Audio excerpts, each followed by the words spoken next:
안녕하세요. 오프라이드가 아닌 온가나 피부과의 온가나 원장입니다. 저는 피부과 전문이고요. 오늘은 여드름에 대해서 얘기를 해보도록 하겠습니다. 네, 오늘은 여드름을 실제 앓았던 분을 모시고 여드름에 대해서 좀 더 분석을 해보도록 할 건데요. 본인도 여드름이 되게 심했었잖아요. 네. 자료 한번 띄워주시고 눈 가리고. 올려도 돼요 그거? 그럼요. 본인 과거인데 네. 올려도 됩니다. 제가 보기 시작해요. 진짜죠? 네.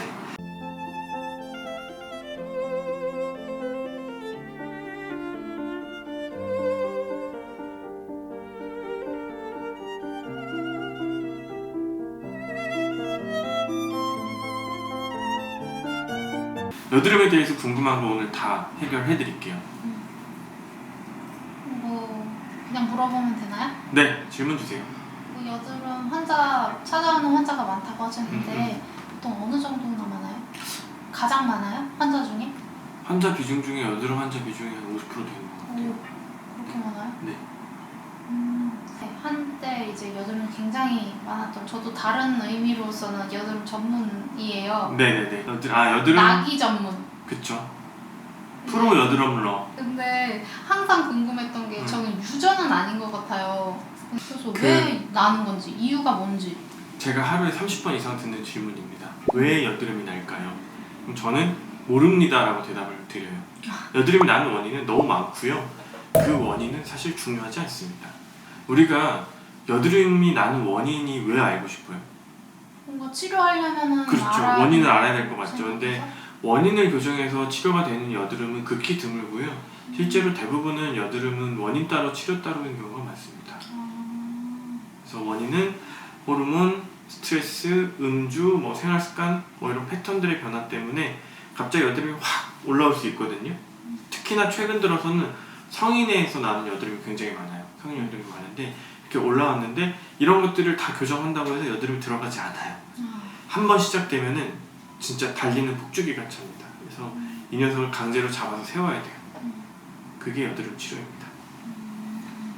그러면은 음식 먹는 거나 이런 것도 그렇게 크게 모든 생활 습관과 음식, 기타 등등은 다 여드름과 악화 요인, 그러니까 유발 요인은 될지언정 그거를 다시 안 한다고 해서 여드름이 좋아지진 않아요. 물론 예방하려면은 음식, 생활 습관, 수면, 스트레스, 음주 다 조절을 잘 해야겠지만 사실 그렇게 살기는 쉽지 않거든요. 핵심은 뭐냐? 여드름이 났다. 빨리 치료하는 거. 그게 핵심입니다. 그래야 흉터도 좀 덜 남고? 그거죠. 결국에는 여드름은 언젠가는 없어집니다. 어떤 사람들은 1년, 어떤 사람들은 3년, 혹은 어떤 사람들은 한 20년 있다가 없어지는데요. 상관없어요. 사실 죽고 사는 것도 아니고 먹고 사는데 지장은 없거든요. 다만 나의 외모가 경쟁력인 요즘 세상에서 이제 경쟁력이 하나 떨어지는 거고, 그리고 흉터를 남기는 경우가 많기 때문에 흉터 때문에 여드름 치료를 빨리 해야 되는 게 포인트입니다. 그러면은 이제 여드름이 막 나고 이러면 화장 같은 거로 감추고 싶잖아요. 네. 사람 마음이. 네네네. 근데 이게 화장하면 여드름을 더 악화시키지 않을까? 그런 걱정도 솔직히 있고.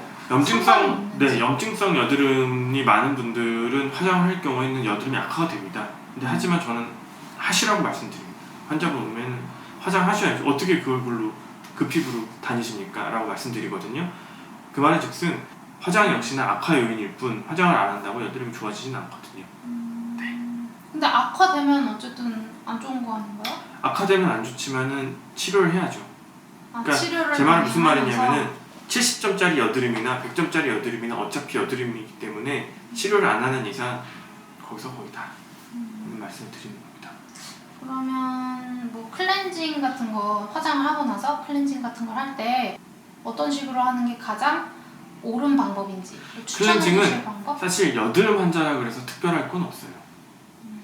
모든 피부는 대세는 한 가지입니다. 물은 많이, 기름은 적당히. 그래서 클렌징을 할 때는 기름을 많이 걷어내지 않는 게 포인트인데요. 우리 흔히 여드름 환자들이 자기 스스로 기름이 많다고 생각을 하거든요. 세안을 엄청 열심히 하세요. 그러면 기름은 줄지 않습니다. 잠깐 줄지언정 다시 피지 분비가 늘기 때문에 기름은 여전히 많고요. 그렇게 열심히 세안을 하시면 결국에는 물만 날아갑니다. 그러면은 피부는 건조해지고 피지 분비는 많아지고 여드름은 계속 나빠지는 악순환 사이클에 돌게 됩니다. 그래서 여드름 심한 분들 오시면은 실제로 굉장히 건조하신 분들이 많아요. 우리가 흔히 이를 복합성 피부라고 하는데 실제로 흔합니다. 결국에는 염증이 지속되다 보면은 피부 장벽이 약해지고, 피부 장벽이 약해지면은 피부가 수분을 머금을 수 있는 능력 자체가 떨어지기 때문에 피부는 계속 건조해집니다. 그걸 보상하기 위해서 피부염이 또 늘어나고, 여드름은 더 심해지고, 건조해지고, 늘어나고, 심해지고. 혹시 그러면은 뭐 제품으로 치료가 가능한 건지. 그 제품 살 돈을 차곡차곡 모아서 가까운 피부과 전문의를 찾아가시길 바랍니다. 그게 더 효과적인 거죠? 네. 도움일 뿐이에요. 말 그대로. 치료와는 별개입니다. 또 뭘 물어봐야 되지? 여드름 만약에 생기면 짜는 게 이제 좋은 거죠? 짜야 아물면서 낫는 건가요? 일단은 정석은 빨갛게 곪은 거는 안 짜는 거. 그 외에 하얗게 있는 것들은 짜는 거가 정석인데요. 근데 개인적으로 집에서 짜는 건 아예 하지 마시길 부탁드립니다. 그래서 집에서 압출 잘 하시는 분 제가 본 적이 없습니다. 대부분 압출하신 분들이 흉터가 더 심합니다. 네. 안 건드리는 게 답이다. 그럼 치료는 어떤 식으로 해요? 여드름 치료 엄청 많죠. 사실 우리가 뭐 약물, 그리고 관리, 박피, 레이저, 그리고 또 뭐 있죠? 뭐 PDT라 해서 광역동 치료, 또 뭐 엄청 민간 요법도 많아요. 뭐 뭘 먹는다, 뭘 바른다, 여드름 치료는 많은데 이러한 치료는 사실 정해진 건 없습니다. 그래서 나한테 맞는 치료를 받는 게 제일 좋고요. 환자분 피부 상태에 따라서 치료 방법은 다 달라요. 그거는 저도 마찬가지고 모든 피부과 전문의들은 다 공통일 텐데, 여드름 치료에 있어서 핵심은 뭘까요? 이게 포인트예요. 오늘의 핵심. 빨리 하는 거? 빨리 한다. 맞아요. 정답. 두 번째, 쉬지 않고 치료한다. 여드름은 좋아질 때까지 끊임없이 치료해야 돼요. 쉬면 안 돼요. 멈추면 안 돼요. 마라톤이에요. 여드름 치료는 마라톤이기 때문에 계속 해야 돼요. 그게 약을 먹는 거든 관리를 받는 거든 여드름 치료는 계속 해야 된다. 선생님, 그럼 언제까지 도대체 치료를 해야 돼요? 라고 하는데 보통은 1년에서 2년 사이에 치료가 끝납니다. 물론 중간 정도 여드름을 기준으로 했을 때, 경도의 여드름은 한 6개월, 중간 정도의 여드름은 한 1년, 그리고 심한 경우는 한 1년 반, 2년을 보거든요. 그 기간 동안에 쉬지 않고 치료를 하는 게 굉장히 중요하고요. 실제로 병원을 자주 나오시라는 말씀은 아니에요. 그래서 내 피부에 관심을 갖고 이 피부가 좋게 만들어진 그 여드름 상태를 재발하지 않도록 꾸준하게 기억시키고 졸업을 하는 게 되게 중요한데, 대부분은 잠깐 치료해서 이만큼 좋아지면은 치료를 멈춥니다. 또 재발하고 또 그래서 치료하고 사람들이 또 피부과 재발. 갈 때만 좋아진다고 그러면서 이제 피부과 가기 그렇지 소용이 않아요. 없어라고 그렇지 하잖아요. 않아요. 그래서 실제로 저희 병원에 내원하신 분들도 마찬가지겠지만 다들 어느 정도 기간 치료를 받고 나서 그 다음 이후에는 여드름 졸업을 하십니다. 졸업을 하시고, 여드름을 졸업하게 되면은 그 이후에는 술을 드시고 밤새 클럽에 노시고 화장을 지우지 않고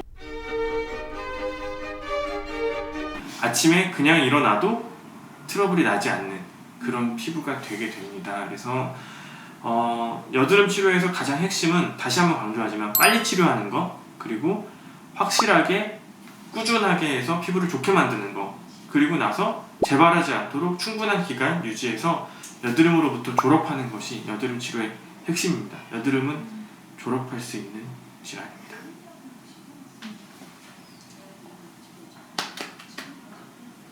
끝인가요? 끝입니다. 심플하죠?